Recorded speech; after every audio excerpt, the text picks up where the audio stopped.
Welcome to the Uncontested Podcast, talking Oklahoma City Thunder basketball and the wider NBA. Sam Presti said, lower the hatch, load up the cannon, and get the tank out rolling. Catch new episodes after each Thunder game and every Sunday night. This is a house of learning doctors. Follow The Uncontested on Twitter, Facebook, Instagram, and YouTube to catch new content as it drops. I mean, a cat and a dog connected together? This is Lou Dort. You're listening to The Uncontested.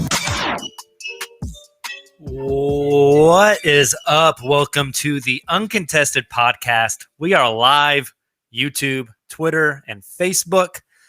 Sunday night, 9 p.m. live stream as always. So if you're joining us in the stream, what's up? Welcome. Hop in that chat. We have a spot here in a bit where we will answer all of your questions, read all your trash talk. It's arguably my favorite part of the podcast. If you're listening to the podcast version of this, we appreciate you as well. If you're on the live stream, you can see that Nick is in his finely furnished library. It's very high quality. So we have Nick on the pod. What's up, Nick? Hey guys, how's it going?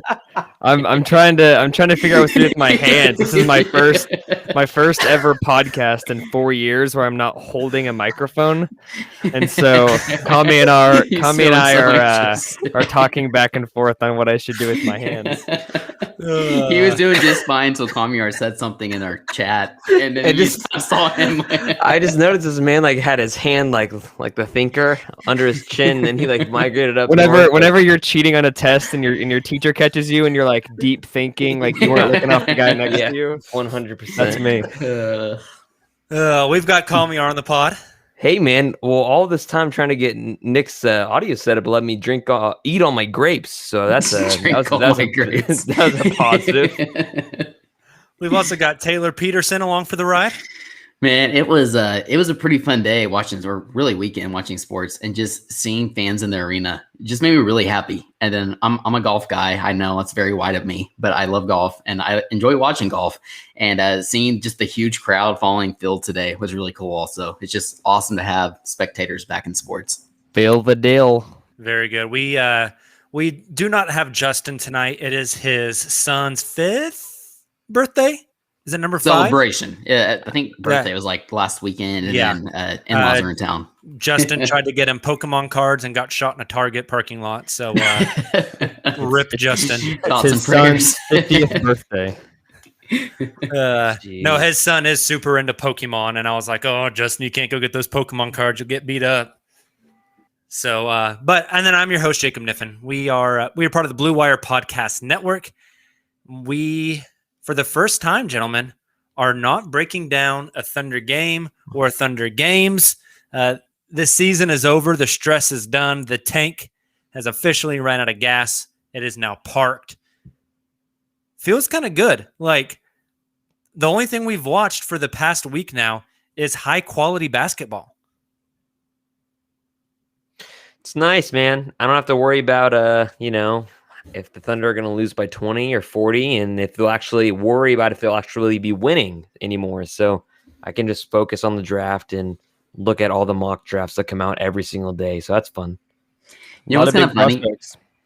I was thinking, just watching some of these games this weekend, and there's a part of me, honestly, the biggest part of me misses the Thunder not being in there a lot. But at the same time, even last season when there was low expectations, just the stress of those Thunder teams in the playoffs. It's really nice in a way, just kind of being a spectator and getting just enjoy the quality of basketball that's being displayed. You just don't have to give a crap, man. You just enjoy it, and you just enjoy it. Now, don't get me wrong. The biggest part of me really wants the Thunder to be in the playoffs, and they'll come again someday. But there is a part of me that's just kind of enjoying not stressing and just watching fun basketball. How much longer do you think, if we had to give it an over-under, before Thunder fans start jumping ship on the idea of rebuilding? I think it's super easy in year one to say it's just one down year and then we're going to be good again. Mm-hmm. What's the over-under on? I don't think it'll ever get to that point because Sam will rebuild correctly, but how many years before you think Thunder fans are we're sick of this? We don't want to be the Kings. -2 months. Yeah.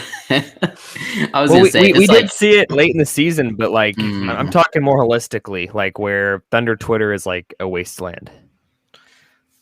Maybe Matt, another year. I'll say another year. that's what I Yeah. was going to say. I think 2 is the over under there. Just because if we get to the point next season where we aren't, you can kind of tell that there's like things that the Thunder organization is doing. Like the Thunder are in contention to push for the play-in, maybe. But you see some players starting to sit a little more towards the end of the season. And it's not like hardcore tanking where you're trying to get like a top 5 pick again. Sure. But you want to be in that decent lottery range. I could see some fans starting to turn.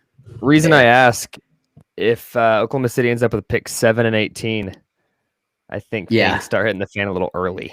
Agreed. That's a good point.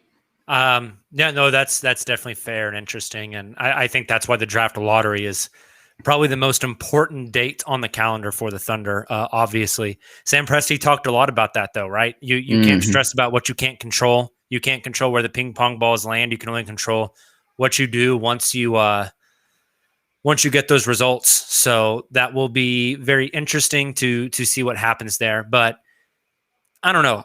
Regardless of what pick they get this year, I have a hard time seeing them not push for the play-in next year. I think they would have been in the play-in this year had everyone stayed healthy, and had the priority been to get to the play-in. This could be a conversation for a whole nother podcast. But the Thunder lose their first-round pick next year if it's not a lottery pick. That pick actually belongs to the Atlanta Hawks as part of the Carmelo Anthony trade. Ooh. So it'll be interesting to see Good kind of call. how that all kind of shakes out next year. But guys, before we look forward, let's take a glance in that rear view mirror real quick. I wanted tonight for us to look back at the Thunder season that just passed and decide what are the things that we learned about the Thunder from this past year. So heading into tonight, we had talked about this a little bit. Each of us came up with a couple of ideas. I figured we could just go around. Each of us will throw out an idea of what we learned from the Thunder this season. We can agree, disagree, debate each one a little bit, and then move on to the next one. So, Nick, let's just get the ball rolling right here with you. What is something that you learned about the Thunder from this past season? Learned that fit is everything. You have several guys. I'm most thinking of Kenrich Williams, who coming into the season was quite frankly a nobody around the league. I think most Thunder fans thought he was a guy that would play out his one guaranteed season and be cut since he's non-guaranteed in year 2 and 3. And finding the perfect situation like completely expedited his numbers. And I think that can go positive or negative depending on the player, depending on the situation. And we've seen it some in the past, like Chris Paul kind of revitalized his career. Nerlens Noel, there's all those names we've talked about on previous pods in past years, but this was a year that really stood out as like the old saying, like it's got to be right player, right place, right time. I think that was very, very true this season for a handful of players. I like that a lot, and I think, Nick, I would maybe argue a little bit that that's so right player, right place, right time.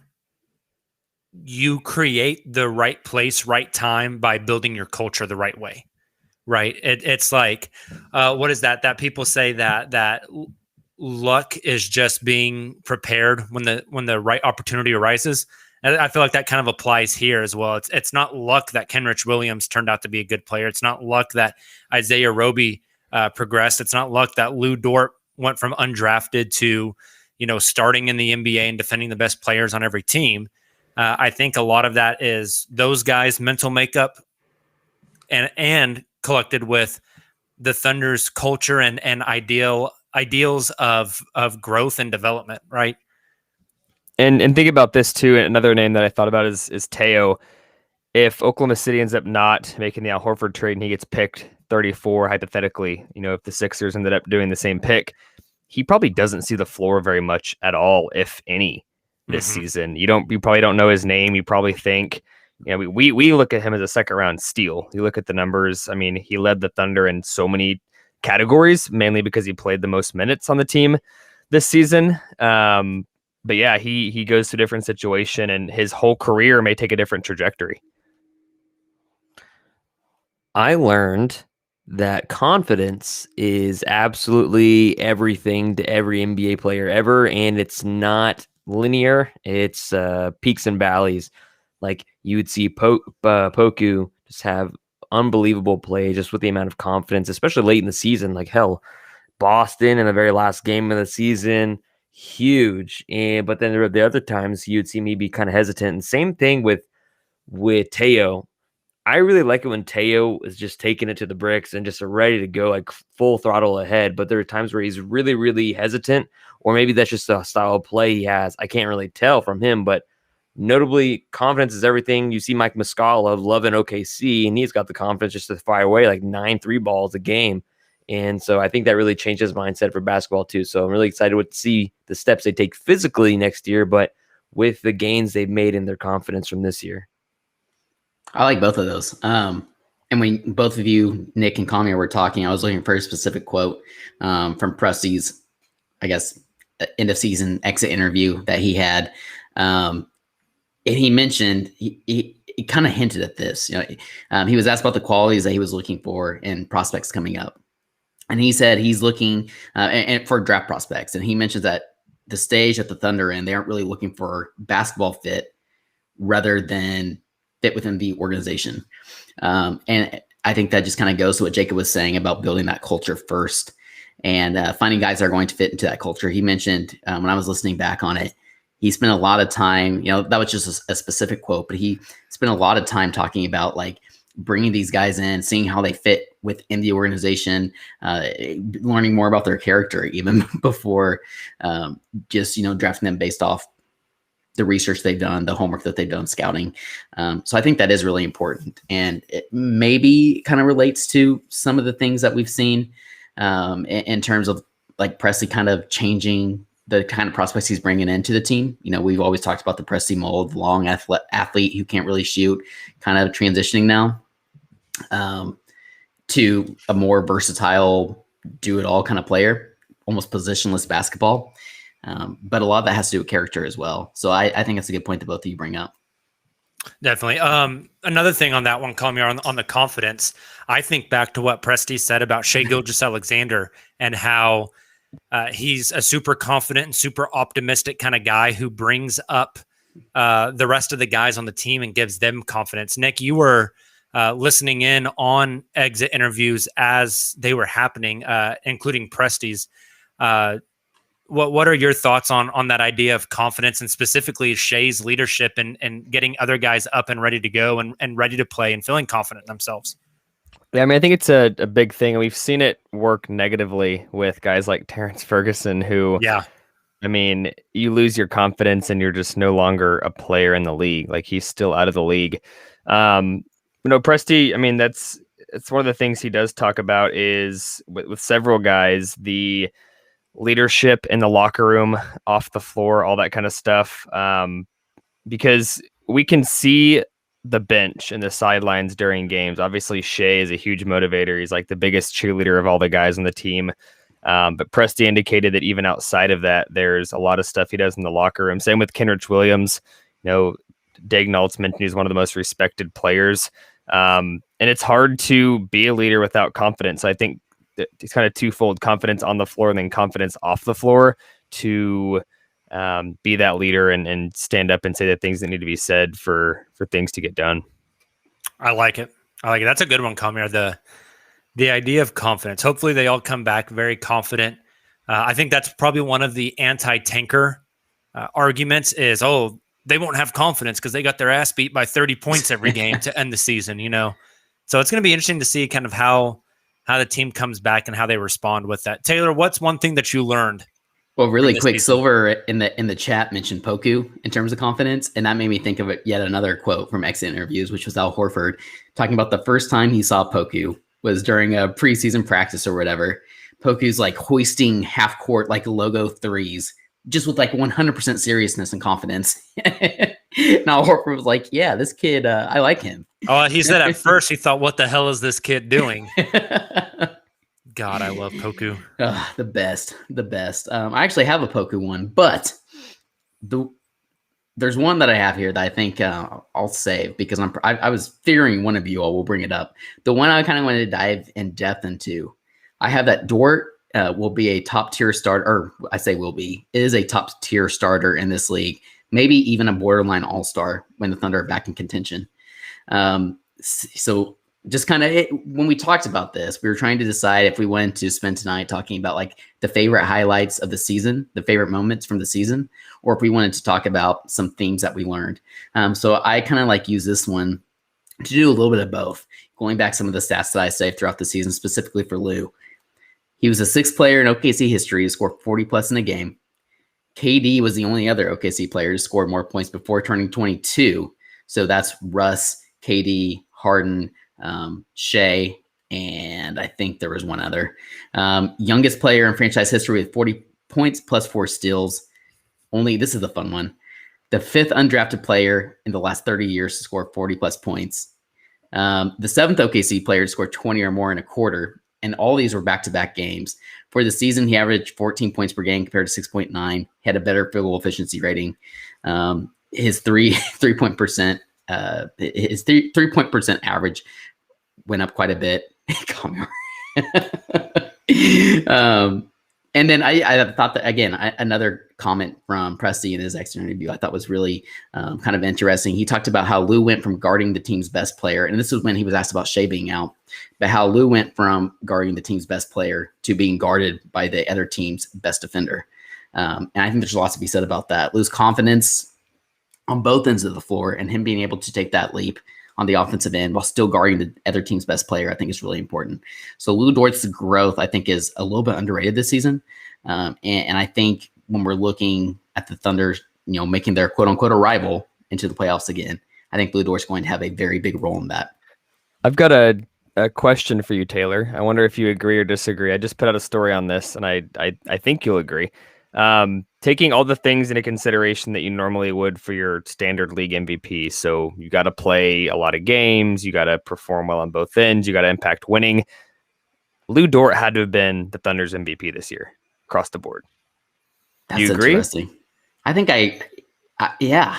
I mean, I think obviously Shea and Al were better when they were on the floor, but they only played, I think, like 35 and 25 games respectively. Like when you look at the body of work and the overall impact on the team, I think that's the most important thing here, the biggest factor. And like you said, when you take into consideration the games played, the amount of games played, and then also the effect he had on both ends of the floor, the impact he had on both ends of the floor for the Thunder, I think that's a fair statement. People aren't going to like that. Obviously I love Shea, and his offensive leap was just ginormous. Like, for example, I was thinking, and this is going to take us completely off topic, but like watching John Morant doing what he's doing, even Devin Booker. Like, I think if Shea's on that stage this season, people are talking about Shea like they are Ja, like maybe even they are Book. But all of that to say, if we're talking about overall impact for this specific season, I think it's fair to say Lou is probably the Thunder's quote unquote MVP. I like it. Good stuff. Well, if you're on the live stream, we have unfortunately lost Kamiar for the time being. We lost to Kamiar. Some technical difficulties on his end, so hopefully we will get him back very soon. All right, first thing that I learned from this season is that the Thunder already have one of the fundamental building blocks for a rebuild. They already have star A in Shai Gilgeous-Alexander. That was the one I skipped over because I knew one of you guys was going to. I know, there's probably, that's to some people going to be a little controversial. I mean, when I think back to November and December when we were recording podcasts, guys, feels like a completely different world back then, both basketball and non-basketball. But when I think back to that time, I think about how we said a lot that Shai is probably a Robin to somebody's Batman. Shai is a secondary creator, a guy that can spot up and really fill any position you need.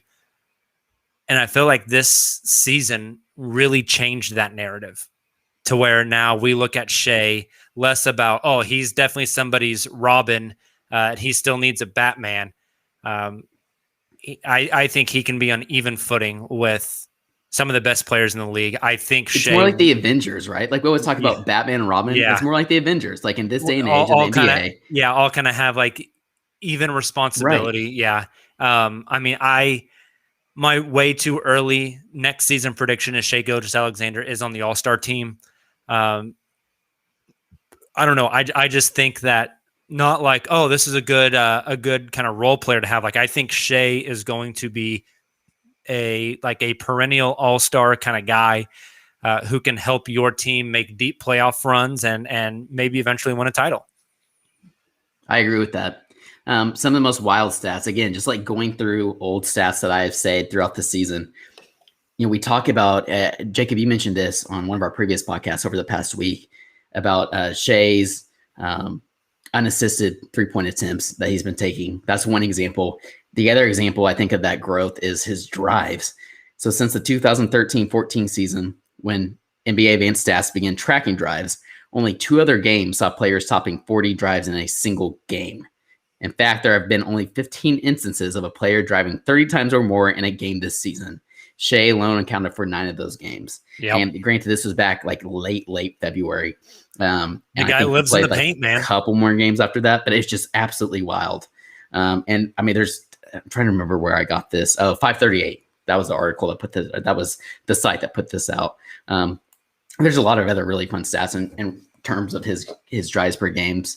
We already have talked about previous, like I said, his 3-point attempts, his unassisted scoring. I mean, it really is pretty incredible. I think you continue to surround him around elite talent, even just spreading the floor like guys like Poku, and continue to draft and bring in prospects like that who can spread the floor for Shea. I can't wait to see the next leap that he takes, whether that be next season, the season after. He just continues to improve each and every stage of his career, and definitely it's going to be really fun to track. From his first season in OKC to this season, his points per game jumped by nearly 5. His assists nearly doubled. His rebounds went down about 1 rebound a game, but his free throw percentage stayed static, even though he shot 1.5 more free throws a game. You look at his overall field goal percent, it jumped by 3%.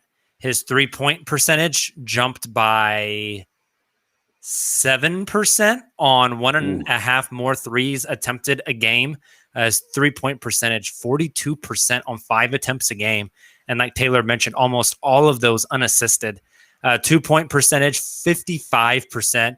Just an elite finisher at the rim. The leap this kid made, I think, is significant. And Taylor kind of hit the nail on the head there.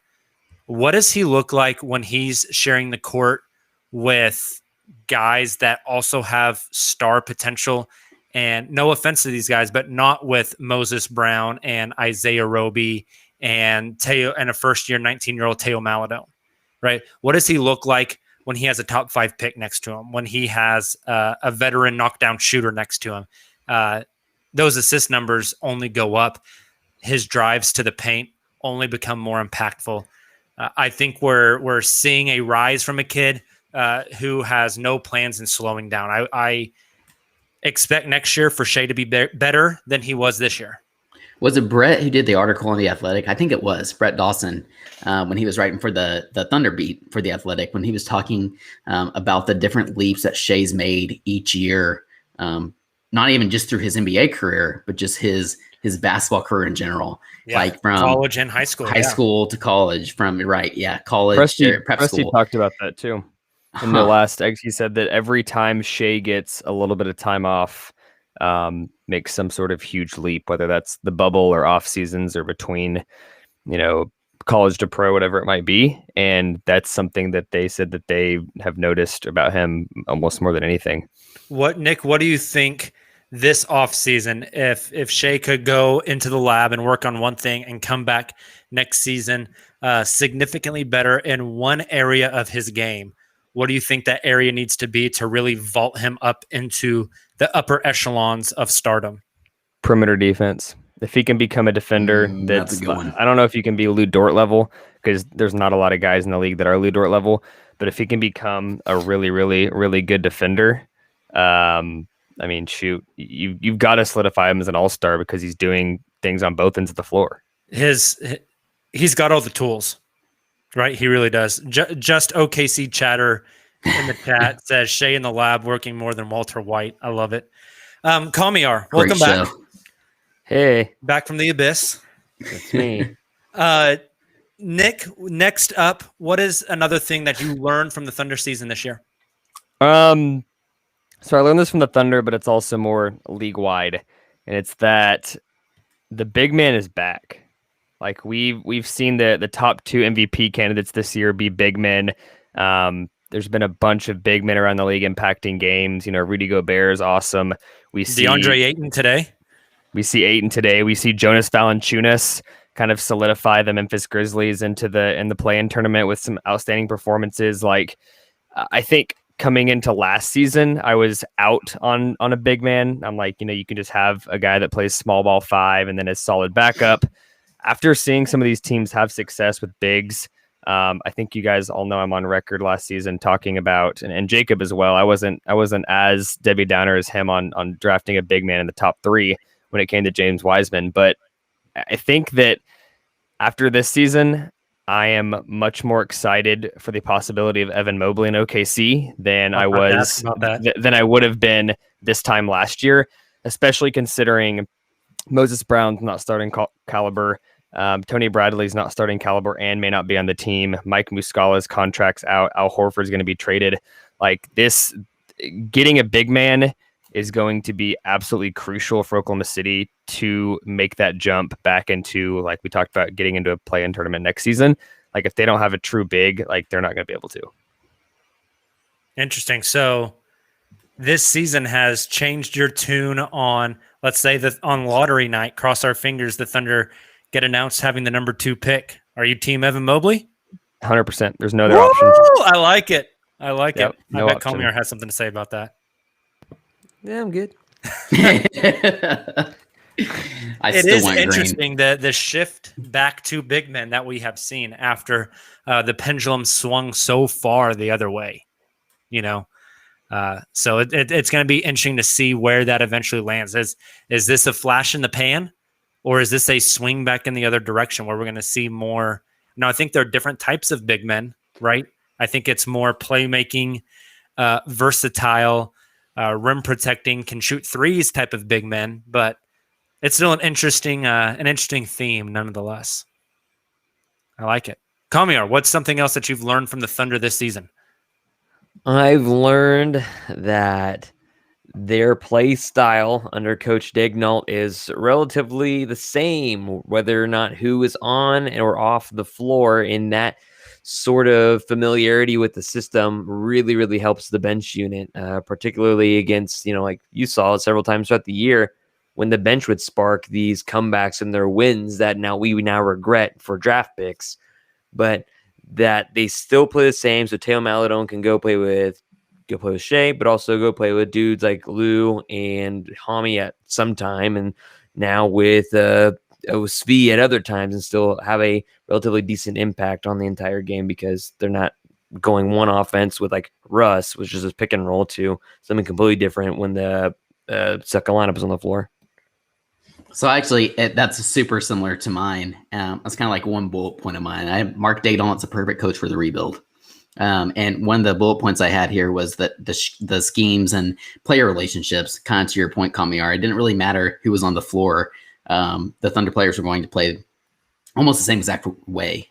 You had guys like, Svi Mihailu bringing the ball up when he's grabbing a rebound, kind of similar to Baisley in the starting 5.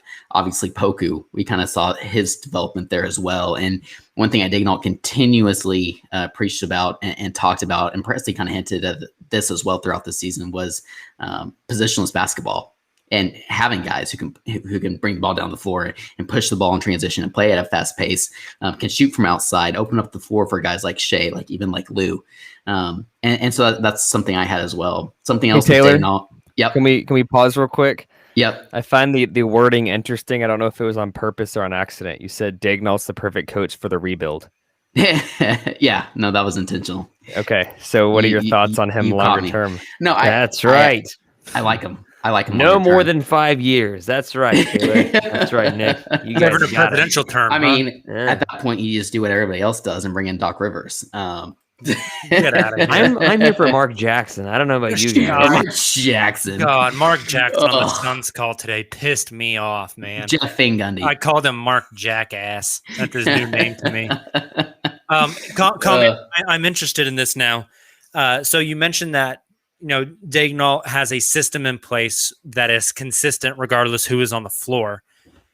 What if they bring in a guy in the draft or in a trade or whatever whose style of play kind of goes against the type of system Daignault is running? Are you more in favor of fitting the player to the system, fitting the system to the player, or what's the blend look like? Say you go and you get, I don't know, Jalen Green, and he ends up being like a elite, like Jason Tatum, Kobe Bryant-esque, like ISO scorer type of guy. Do you change the way that the system is run for a guy like that, or do you try to make him fit in within that system? I mean, it's a pick and roll system. Like, it gives you a lot of freedom for the roll guy, or you just like taking the ball back and going ISO anyway. It's not like they're running the triangle where it's like you have all kinds of guys running off the ball. This is like, it's like, yeah, it's a system, but it's not really too much. You're just getting into pick and rolls constantly over and over and over. Of course, you're going to have some moments where Shea at the end of games, like we saw him, I think with the Grizz earlier this year, just go ISO and take whatever he wants in the mid range. I think that's the benefit of having stars, that you can abandon the system and then play ISO if you need to. So I mean, of course, yes, they'll draft a player that I think is the best, and they'll have that player hopefully fit into the system. But at crucial moments, you'll have a LeBron's, a half court Steph, half court three, stuff like that. All that comes natural with star power. Presti had a quote similar to that in his exit interview, and if you can probably speak to it, probably remember a little better than I do. But basically talking about like when you're drafting that high, and obviously trying to move up into the draft, but when you're drafting that high, it's more so about just the best overall talent. And it's something we've talked a lot about on our podcast, rather than drafting for fit with the team. I mean, fit within the organization is important, like we talked about here a little earlier, but more so just if you have Jalen Green on the board, you're not going to take like, I'm trying to think of who Scotty are we talking Barnes. about? Yeah, Scotty Barnes, right? Exactly. When Green's on the board, so I think that's important. Also, something else that we say that he took Josh Hustis and Mitch McGary. True. That's a good point. Hey, Mitch McGary, listen. He was good. He was going to be at least a legit role player in the NBA for at least the next 5-6 years of his career, but he got high too many times. Now, is that the biggest miss for Presti on the Thunder culture? Is that the biggest whiff? No, because I think there's probably a lot of guys that get high and just don't get caught. That's true. But I mean, Mitch McGary was like different KD, level, for though, example. right? Like, I don't know if this has ever been confirmed, but you remember there was like rumors that he was like had to go to fat camp. You guys remember that? Because he got too damn fat during the season. I just like to think that. You're just starting rumors now, bro. Clutch Points is right on you. That's right. Hey, if Clutch Points listens to this podcast and wants to give me a shout out, I'm all for it. I just think Mitch McGary was an all right selection, considering like what the time frame of the team was. Here comes Josh Hustis's take, and then you have Josh Hustis, right? And it's like, why you draft this guy in the first round when you know you can get him undrafted, some untalented guy from Stanford? Like, he's tall and athletic and has tiny shorts, but that was about it. I didn't understand it. Nobody understood it. Very smart guy. And then like you thought at the last second, was it Russ's MVP season or the season after, or whatever it was? Like, oh, that might be the 3-and-D guy because he had a good night. But it was like few and far in between. It was the Paul George season, wasn't it? Because that was the year that he guarded Giannis, and Giannis stepped out of bounds. Is that right? I think that's the same game. But it's just like Josh is don't get me wrong, his interviews were great and he was like super intelligent, but as a basketball player, not so much. That was the same year that in preseason Josh Hustis had like that game-winning block. He like beat that dude, shot into the stands, shot that game winner. Could there be any two polar opposite guys in the league that you could draft back to back than Mitch McGary and Josh Hustis? No crap. In his defense, like Mitch McGary's trajectory, hypothetically, like as a player, should have been similar to like a Sabonis. Like that's the kind of player he was supposed to be in the NBA. Yeah. Okay. Yeah, the player type, except Sabonis came out a little bit earlier, but I also think about Cameron Payne and how he was dismal in OKC despite his dance with Russ, and then he was abysmal in Chicago, whatever it was. And then now, like, he's doing well in the playoffs, getting thrown out of playoff games, but still playing well. Like he's Playing an actual really NBA, well. actually And an not just NBA this player season. again. He Yeah. was playing It's pretty like good last season Jake also. can wear his campaign shirt. I bought him like several There you years go. I ago. wear it all the time. Yeah, man, it's a great shirt. For me, and I know we're getting way down a rabbit hole here, but for me, I feel like, and you guys tell me if you have different opinions in this. I don't have anything to back this up, but to me, it feels like that was less of a knock against the Thunder developing a guy like Campaign, and that Campaign personally just needed to have that journey to find himself and build himself back up to get to where he is today. Agreed. Right. Like I feel like that journey is part of Campaign's arc to get where he is. It's not like it wasn't like a whiff on Thunder player development and culture and team building. Got the wrong player for Murray State. The wrong one. I think the biggest thing with him, and it kind of goes back to confidence, but when you're selected where he was in the draft, I think there's an expectation that he was going to be like this, like kind of, bench scorer / high level starter. And that's just not what his ceiling is. Now that he's bounced around, he's in Phoenix as like that role player coming off the bench, give him a bench spark, and that's all that he's expected to do. I think he settles into the role a little bit better. If that would have been his role in Oklahoma City and there was no higher expectations, I think the whole perception changes. Yeah, maybe the same type of argument could be made for Jeremy Lamb as well. Jeremy Lamb's a good one too. Now, one guy that wasn't drafted by Presti, but if we're talking about culture, I mean, we just got to throw out DeAndre Liggins. Don't need to go into details, but we'll just, throw his name out there. Lord. So, Comrade, do you really think Josh Eustace is the absolute worst pick Sam Presti's ever made? Oh, I don't think he's the absolute worst pick because he was functional in some places. Like I think Cole Aldridge was really shitty. So Cole Aldridge is another good one. That was a whiff. Really good one. That dude had he was picked very high and he had a missing tooth and they said, "You want to fix it?" And he said, "Nah, I want to look like a He hockey looked so player." good at Kansas though. I mean, you look good in the Big 12. Big man putting up stats in the Big Yeah. 12. A tradition like none other. All right, Taylor, hit us with the next thing that you learned from the Thunder season. So I mentioned Coach Daigneault, but just like one other big thing I think that really stuck with me was how I mentioned his player relationships, but just how he resonated with the players, both the young players, even the vets. But like two specific examples, and I think Nick probably will have some more specific ones throughout the season that he remembers. But the two that recently stuck out to me that I took a screenshot of was Shea. He said, "I think that speaks to the character we have in our locker room and our building. Coach said it at the start of the year. The leader is the guy doing the right thing in the moment. It's not the best player." Obviously directly quoting Coach. Then he had another quote, which he didn't say came from Coach, but it came from Daigneault. "Life is about up and downs. Seasons are about up and downs. You've got to keep your core values." That's like straight out of Presti's mouth, straight out of Daigneault's mouth to the players. It's just things like that. And we saw that throughout the season. Everybody talked about Coach. I think the biggest example is, like after getting blown out in a game, starting 0-0 the next game.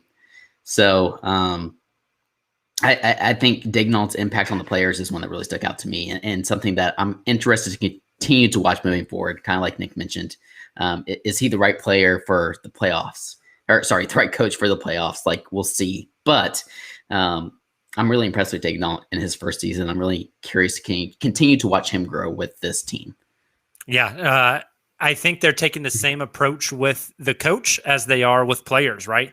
Which is this idea of progress, development, and give people a runway to see what they can achieve. So, my last one for things that I learned from this season: the Thunder are going to go about this the right way. That's the big takeaway I had, especially from Presti's exit interview. Again, Nick, we keep coming back to you because you're the one that has the privilege of getting the Zoom meeting link for these exit interviews. Presti talked a lot about just the idea of how a rebuild should work. He talked about the way that guy talks is like, you have to have a certain IQ to be able to keep up with him, or you're just going to be an hour and lost. a half with the Yeah, media. Like, that's genius. amazing. But he said he talked about like timing, and said that if your driving force behind your goals is time, you're gonna cut yourself short, and you're not going to be able to see things to fruition. And so, that was interesting to me. They're going to give guys opportunities. They're going to give them chances to grow, yada, yada, yada. Just everything that you want to hear from especially a small market GM on how they're going to build a lasting contender. Taylor already mentioned the quote, but when the next time we make the playoffs, we want it to be an arrival, not an appearance, right? He's got these core values in place, and it seems like they aren't wavering on how they're going to go about their business.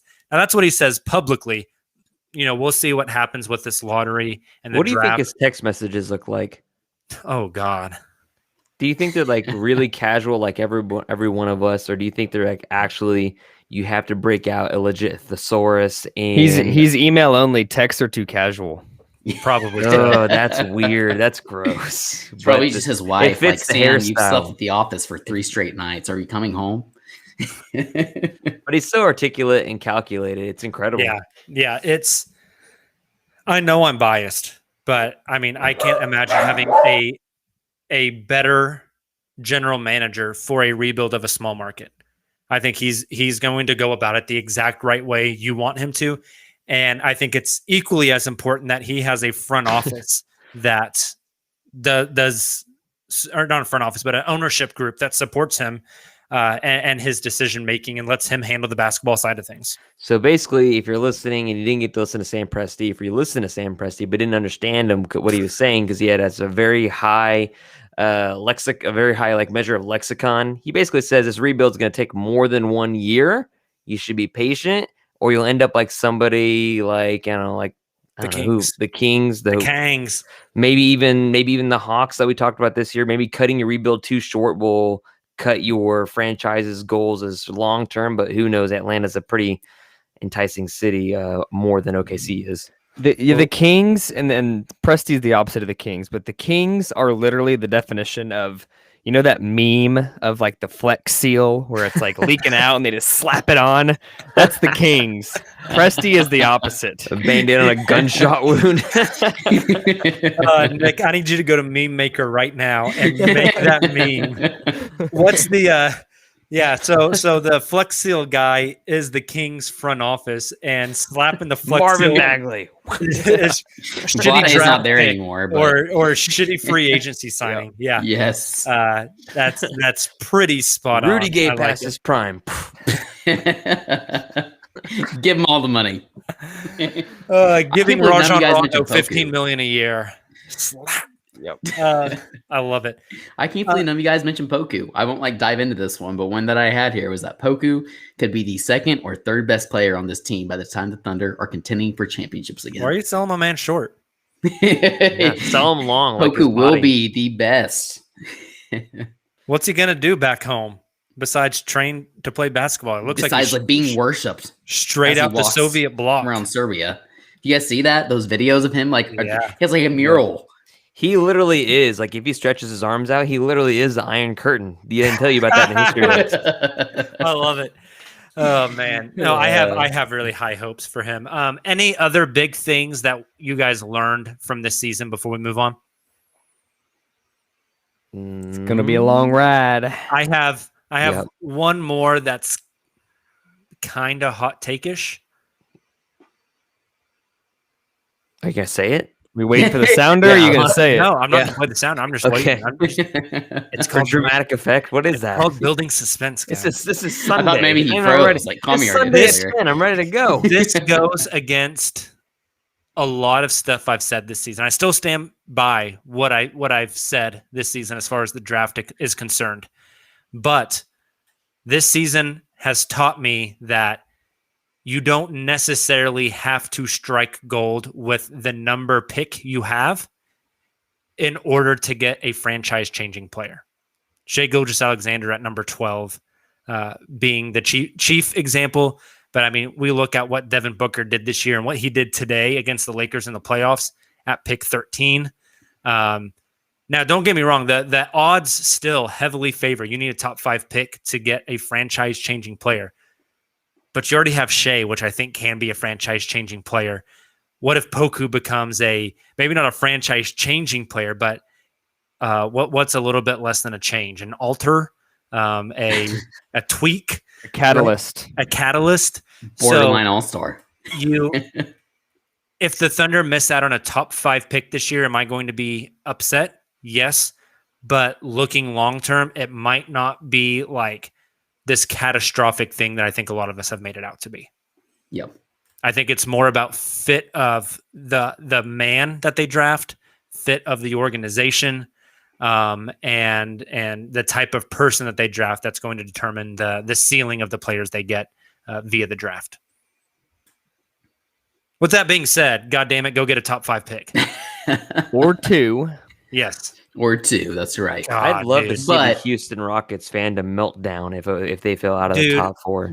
We're going to do a podcast in the future on this, okay?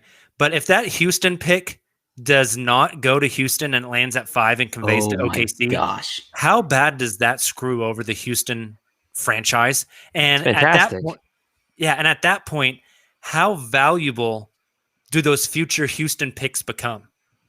Extremely. I think they're at their highest value point ever on lottery night this year if that Houston selection comes up at number 5. Not to give them props, but I do think Kevin Porter Jr. was a great pickup for them. And if they didn't do that pickup, holy cow, would they be extra behind? Yeah. No, I think he's got a lot of talent. We've been talking about culture a lot so far this show. That makes me a little worried. Like Kevin Porter Jr. is currently learning from John Wall and a Houston front office that's brand new and kind of in shambles, especially after Harden left. Like, I'm not saying that he's not going to pan out. I'm just saying it's not the ideal situation, right? Same thing like it was with the Cleveland Cavaliers. If he was in San Antonio, I feel like I would have much more confidence in not only the basketball, but the non-basketball stuff working out for KPJ. But we'll see. We'll see. Taylor, take us on a trip through the comments. I know we got some good ones. We do. So we'll start from the bottom because here's a really good one from Marcus Kruger. Since Sam Presti is obsessed with creating the modern Yugoslavian national team, should we just expect Filip Petrusev to be picked with one of the Thunder's early second-round picks? Is that a real person? Because I don't think it is. Do you all see that Yurt 7 got Yurt signed? He did. I hate you so much. He did. Yes. Who picked him up? Eat. The Heat. There you go. The Heat culture.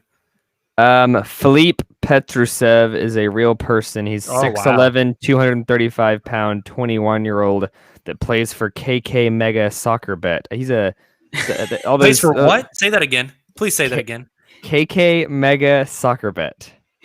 Why did we not have Taylor say the name and the place where he KK plays? Mega. He went to Gonzaga for a couple years before Oh. going and playing over there. Interesting. Weird. Hey, speaking of foreign players, did you hear the way Presti pronounced? Well, if I pronounce it now, that's going to give it away. But pronounce the Thunder's second-round pick from this past year that didn't play. His first name VIT. How do you pronounce that? Veet. Vit. Yeah, he pronounces it Veet. Veet. Yeah. Makes sense. I didn't know. I thought it was Vit. Hmm. I'm just Yeah. an idiot American. Actually, now that you say that, whenever he said that on the call, I was like, "Oh, it makes sense." Because they were talking about It does make sense. guys that, like building it. I think it was around the comment of they fully embraced the fact that they're a draft and develop or kind of pick up young talent develop type team, and he mentioned Veet, and I was like, for a second, I was like, did he have a mispronunciation? And I was like, oh, he's talking about Vit, but I guess it's Yeah. Veet. Makes sense. Well, he also pronounced Abrinish for a long time as well. Abrinish. So, I've never heard that. yeah. Oh, yeah, he did it. Taylor, I like take us how- through, Man. keep us through the comments, Taylor. So we've got Nate Sanders. Is the coin flip on Tuesday going to be televised? Unfortunately, it will not. But I thought this was an interesting question just because we haven't mentioned that. This Tuesday is a very important coin flip for the Thunder for basically to split the rights between the Cavs and the Thunder, right? Yeah, So how- and What's Nick, the you wanna break- accountability? I think they let media in. I didn't get an invite. Fake news. It's like, reminds me of the movie Friday Night Lights with Billy Bob Thornton when they go to the playoffs and they go flip a coin, who gets in the playoffs. That's like such a shoddy way to do it. Uh-huh. But I mean, like it's it- the don't same both argument. teams get the same amount of like freaking Ping pong balls. lottery balls? Yes, and the So- coin flip will actually decide if they're the leftover ping pong balls. There's an odd number who gets the extra, and then the big thing the coin flip does, and Nick, correct me if I'm wrong here, is if both Cleveland and Oklahoma City don't jump into the top 4, because the top 4 are determined by the ping pong balls. After that, it's by record. Oklahoma City and Cleveland would be tied, so the coin flip will determine who gets the better pick. Let's say they both slide down and they're now tied at 6. It would determine who gets 6, who gets 7. Is that correct? Yeah, and I think that the biggest thing is the floor, like 8 versus 9 being the worst possible pick you could have. Yes. Very At least, very at good. least the way I think of it, I think that makes the biggest impact. Definitely. Also, speaking of the accountability on the coin flip, they do the same thing with the lottery. Right? Like they do the lottery balls in a locked room. I do think they allow media back there, but they take your phone and everything, so you can't it's rigged. It's a conspiracy. Yeah, it's interesting. I mean, but it's weird because a couple years ago or 2 years ago when the Mavs got Luka, or no, it was when the Pelicans got Zion. They actually had a show on ESPN for all these tiebreakers, and they had literal balls bouncing around, and they were drawing them out. And that's how they did the tiebreaker. That's why I was confused this year why they're doing this non-televised flip. Yeah, what was the Knicks conspiracy that they made one of the ping pong balls cold so they knew it was Frozen the Knicks ball? envelope. Oh, the frozen envelope. Yeah, that's right. Really? Yeah. The whole frozen envelope thing is basically that was before. There's the ping pong it's like balls, and so QAnon for NBA, basically. Yeah, stop the count. Stern used to just Stop the count. Stop the count. So Silver, our guy Silver asked, and this is something we'll probably get into more detail in on a future podcast. So maybe just fire off one of your main ones. But any bold hot takes or projections for this offseason? The Thunder I was going to ask Presty this, but I didn't know if it was like one of those loaded questions that you get in trouble for. They've never really been big in the restricted free agent market. And I think this is one of the most enticing restricted free agency markets just because there's actually young guys. Usually it's like older guys that are wanting a huge deal. Just kind of his philosophy on that, since they've never done it before, and kind of how they're going to approach that. That's hard to answer without giving something away, so I didn't ask it. But I think that this could be the first year they dabble with it, whether it's Lonzo or Lauri Markkanen or whoever. I think with the amount of money they have, that'd be a smart way to spend it. I was going to say the cap space they have, and then also if they land one of those top draft picks, I think that's fascinating. Well, one of my bold and hot takes for next year is that, and I talked about this to you guys in Slack the other day, if the team remains healthy into next year throughout the season, and of course, maybe they maybe doesn't have to be a top 5 pick, but maybe like 6 and 18, that if they stay healthy and if they progress at the rate in which they have this entire year, they may be fighting for a play-in game, which I think is maybe possible.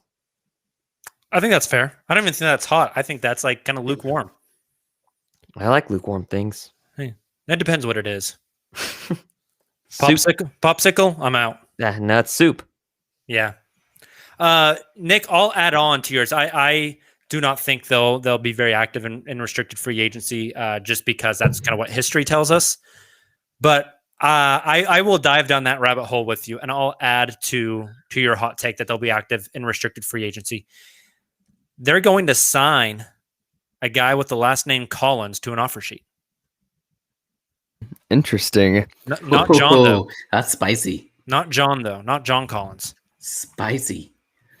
Not John. He's your favorite Collins. Do you know which Collins we're talking about? Zach Collins. Zach Collins will be a free agent this summer. Man, are you really trying to make this Dallas Mavericks North with the amount of players that are on the court? You know what I'm talking about. The Utah Jazz, baby. Gross. No, I could see them throwing an offer at Zach Collins from Portland. I'm not a big Zach Collins fan. I'm not either. It's hard to be right now because you haven't watched him play in a freaking 18 years. I wasn't a fan when he was playing on with the Blazers. I'm going to Google this while I'm asking the question because I actually don't know the answer. Do you think he's played more or less than 140 NBA games? Less. Less. Yeah, I was gonna say less. I already have his basketball reference page pulled up. You said Lunch. 140? Mm-hmm. Oh God, 154. Oh, That was a good number. close. That was That a good was number. a good number. Jeez. We were wrong. What do you think? What do you guys think Poku's ceiling is, like logistically? God. Well, So if that you was ask kinda my if you hot ask take. I was gonna Presti or fire off. Daignault, they say we don't like putting ceilings on our players because they always exceed them. We don't want to cap I'm them gonna off. clip that and email it to Thunder PR, Nick. Like, do you think? That- Do you think with he ends the up? nasally impersonation and everything. Do you think he ends up like as a role player or somebody that could be like? I don't think he will never be a Dirk, but like somebody kind of like Andre Kirilenko. It's super long that can handle a little bit and shoot from outside. I think his floor now is role player. I think he's a unicorn. Like I don't think I was there's gonna say another there- there's yeah. another like him. Honestly, I mean, what does an extra 20-pound of muscle look like on him? It won't really see Porzingis. much. Yeah, for me though, it's another 20 pounds of muscle literally makes him look like Porzingis. I think he's a playmaking Basically. Porzingis. the difference though is like he's not as polished as most of those elite 7-footers that can stretch the floor, but I think his ball handling ability better than Porzingis, and I think court his vision. shooting stroke is so damn quick. Like even like Mhm. Joel Embiid and some of these bigs that can shoot the three at a high clip, their shot is so slow. Poku literally he can like pull up and flick his wrist. I think And that it's absurd. the And thing how that's many always of those guys can be the ball handler in a pick and roll? right, It's a right. And very I think small about number. him driving to the rim. Like you don't see bigs doing that. He's not really a big, which is something that I always come back to. This is before the Thunder even were like linked to Poku. He was He's a just like a wing. prospect on the radar, right? And I think it was Jonathan Jarks of the Ringer, who mentioned him being like a 7-foot awkward Klay Thompson because he does. love If you watch him off the ball, it's just absolute. I mean, he's constantly moving. He's there isn't really a perfect player comparison for him. I don't think. who would you rather have? And I know I'm just like spending all the time in the world doing other questions. Would you rather have Dylan Brooks or Lou Dort in 5 years? Lou Dort. Dort. Yeah. I don't like Brooks. I Interesting. mean, wow, you don't he's a like competitor. Dort, and it's not really that close. It's not. Yeah, it's not really? close at all. What do you Yeah. What do you like about Dylan Brooks so much, Kamiar? Because he's a scorer, but he's 25 years old. I don't know. He's 25. Well, that changes things a little bit, doesn't it? Sure it He- is. He's a lot older. Did he spend Yeah. all 4 years at Oregon? I think he did. Jeez. But even then, like it's the whole empty stats thing. And I know he's playing on a team that's actually in the playoffs, and he's not like the Lou Dort role. But they averaged actually probably 3 points different this year in the scoring department. I mean, All right, Taylor, hit us with one more chat question. last one we have here is actually a trivia question from somebody else who asked a question earlier in the chat. Marcus Kruger, NBA trivia. One team in the Eastern Conference playoff bracket currently this season has never won the NBA championship. Which team is it? I probably should look this up. I think the three of us can figure Or this Marcus out pretty can. quick. is Yeah. it? Wait, so he says a team that's made the playoffs? A team that's in the playoffs right now. This season, but they've Is it never have won the- the championship. Pacers? The Pacers aren't in the playoffs this year. Oh, I thought you were including the play-in. Okay, so like legit playoffs, 1 through 8 Yeah. seed. 1 through So 8. it's not Miami. It's not Atlanta. Not Boston. Is it? Is it Brooklyn? I thought I was Brooklyn. gonna say Jersey? Brooklyn. Probably Brooklyn. I was Brooklyn slash thinking New Jersey? Brooklyn. Brooklyn. I Brooklyn. had one other guess. It's got to be Brooklyn because I can think of all the other teams are pretty historic. And then, of course, you got the Wiz, which would be the Bullets at some point. Uh-huh. right. It's Right. got to be Brooklyn. Now we anxiously await Marcus to drop the answer. Marcus went chat. to bed. He said, "Screw y'all." Well, we wait. It is Hey, it's Brooklyn. Brooklyn! Look at Brooklyn, that. we did it. Nice, man. Good job. Teamwork God. makes the dream work. 1968, the year before we went to the moon. I also don't think the Pacers have, so my answer was almost right. Nice. Well, Pacers won ABA, not NBA, right? Well, the question was NBA, wasn't it? Yeah. But I don't know. I don't know the Hey, answer. Speaking of the Pacers, real quick, and we mentioned Boston, I have to tell this story because I read it somewhere again today. My favorite trash talking story of all time. You guys maybe have read this. I'll find the story on Twitter and I'll link it on the Uncontested page. But have you guys heard the one? It's Larry Bird, and there was somebody from the Pacers that Larry Bird beefed with constantly.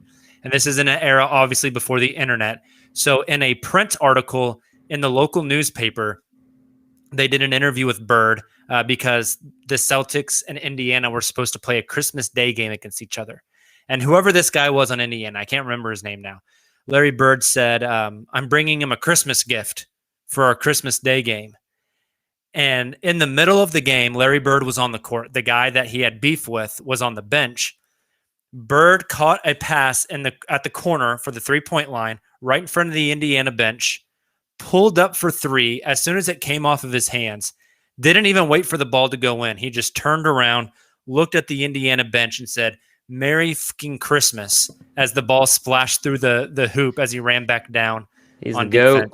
defense. My fantastic. favorite trash talking story I've ever heard ever. It's incredible because he's a redneck that's incredibly good at basketball. This man on Brady his off Manic. days, LeBron James. it's disgusting. But Prairie Bird. But this man, when he's not just giving you buckets on the court, is drinking like 20 Budweisers with a mullet, hanging out and watching NASCAR. I love that fact about Larry Bird. Like, he has one of the purest shots in like the NBA, but in his spare time, his man's drinking Budweiser and just like I'm all a the firm redneck believer bullshit. Larry Bird would cook in the modern NBA. Put him at stretch 4, that man would eat. I'm here for it. All right, let's take a trip around the association, gentlemen. I don't even know where you're sitting at. Like,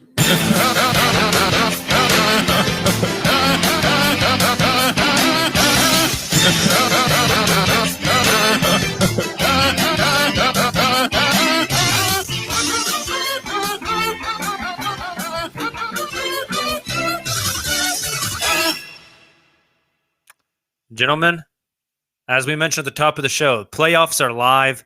Very little stress for Thunder fans, which is very nice. I enjoy it a lot. But as we are currently recording this, the last game 1 is being played. Memphis is actually up on Utah 58-55 halfway through the third quarter. Of all the game ones, of all the game ones over the weekend, let's exclude the play-in, which that Memphis Golden State game was incredible. Shout out to Draymond Green for missing a floater by 5 feet for the game. Nothing brings me more joy than watching Draymond Green airball a floater. What has been the most entertaining game 1 for you all over the weekend? The one we Miami. just watched. Whoa, Oh. really? You said I think Miami. Yes, I think the Miami Milwaukee game. 100%. That one was like watching a train wreck. I hated that one so much. I loved it. Tommy, I which loved one it. did you say? Overtime and all. Because I was thinking, please to God, don't go into a second overtime. It's going to be the worst. I was going to say the one we just watched between New York and Atlanta. They were going back and forth. Everybody in the Garden was going nuts. It was a great game. It was a good atmosphere. Spike Lee had the camera on him like the entire time. It was fun times. Nick, do you have a favorite game 1? Most entertaining. I think the Clippers Mav game's honestly pretty fun. There was a Mhm. lot of back and forth, poster dunks, The people poster getting dunk, onto yeah, each the other. Like picture, it was yeah. a lot Rest of in fun. peace, Maxi Kleba. Yes, Or that even, was, even he had a good Portland comment Denver was today, good though. too. I didn't Yeah. get to watch Portland, Denver. they I they mean- said Jokic, go ahead, and we're gonna shut down every other player on your entire team. Yep. And it worked. Melo Because had a Dame just really, went to really work. good first half, and they booed him every time he touched the ball, which I Yes. thought was petty. But they came out with a dub. So. Yeah, if Denver had like one healthy guard, man, it would help them out so much. I don't know. Phoenix, LA was a lot of fun. That was a fun game. Just Uh, a I- weird ending. Worried about Chris Paul? A little, yeah. I didn't get to watch Wizards Sixers, but a lot of really fun game 1s. I'm excited to see how this first round plays out because there's a lot of really fun, really good matchups. I don't feel like Oh yeah. there's a specific one that really sticks out as like this is going to be a blowout. Maybe Brooklyn, Boston. I just don't think. Even though Boston- that one started out like a non-blowout, that was interesting. yeah, True. definitely. True. I really enjoyed the beginning of the playoffs, and now for the rest of the week, we got playoff basketball every night, guys. I It's love gonna be it. good stuff. Who- I got a question for the team. Who that lost their opening game is most likely going to win the series? Oh, the Lakers, 100%. I'm rooting for Chris Paul, but they've done this multiple times, especially last year in the bubble, which is completely different. Also, what was it? Not LA, A Disney, and the LaMickey nicknames that were trending after today's game was just phenomenal. Hilarious. But Lakers are going to win that series because it's LeBron, and I cannot bet against LeBron. No I don't know. doubt. Both LA teams are good candidates. The Knicks are good candidates. That's what I'm saying. Like these first round Knicks series are is going a to be good very one, yep. competitive. Yep. Gosh, that Trae Young shot was. I think was Dallas is going to beat the Clippers like they should have done last year before Kristaps got angry. I know. I am rooting injured. for it very much. Which result from the first round or from game ones of the first round is the most surprising for you guys? We did most entertaining. Which one was the most surprising? Portland, That's tough. Denver to me. Yeah, That's a good I one. think I would That's a good agree. answer. That's a I good one. I think that's a good answer. I might go the Dallas one as well, That's- even though I yeah. desperately want Dallas to win that series. To go and get game one. Can I rant for a second? The Just for a announcers on that Dallas Clippers game said, I'm not going to get the exact quote right, but basically said, well, the Clippers really wanted to make sure their players were healthy. They didn't care about if they got the 3rd seed or the 4th seed. They sat some guys down the stretch just to make sure everyone was healthy and good so they could get in the playoffs. Miss me with that bullshit, man. They dodged the Lakers, and everybody in the freaking world knows that that's what they were doing. Which would Don't make it tell me that they were much trying to get sweeter guys healthy. if they lose to Luka. If they were trying to get guys healthy, they still would have ran offense and not given Daniel Orturu 25 straight ISOs. Get that shit out of here. Exactly. Makes me so mad. I'm not Exactly. bitter, I promise. Is that what grinds your gears? That grinds my gears. That's You know why what? I'm having nightmares right now about stress is because the goddamn Los Angeles Clippers. Man, you're so stressed And out. the The Boston team, your favorite Celtics. team's not even playing anymore. Just I relax. know. I need to. Speaking Let it of go. future picks being at the highest value they've ever been, PG and Kawhi leave. I think those might be more valuable than the Well, Rockets picks. PG has that contract now. I guess he could get traded. True. I mean, if Kawhi leaves, you Oh. think PG wants to stick around? Well, or does I it don't even think I matter want that to, much but because it's PG, if we're being maybe honest. the Clippers say we got to ride it out another year or something. But Oh. God, how Is beautiful is it PG going like to the be? most talented what if superstar? I mean, it's too early to say that because we haven't seen how his career is going to end. But if he continues on this trajectory and doesn't win a ring and just continues to flame out in the playoffs, Are you No. describing PG or Russ?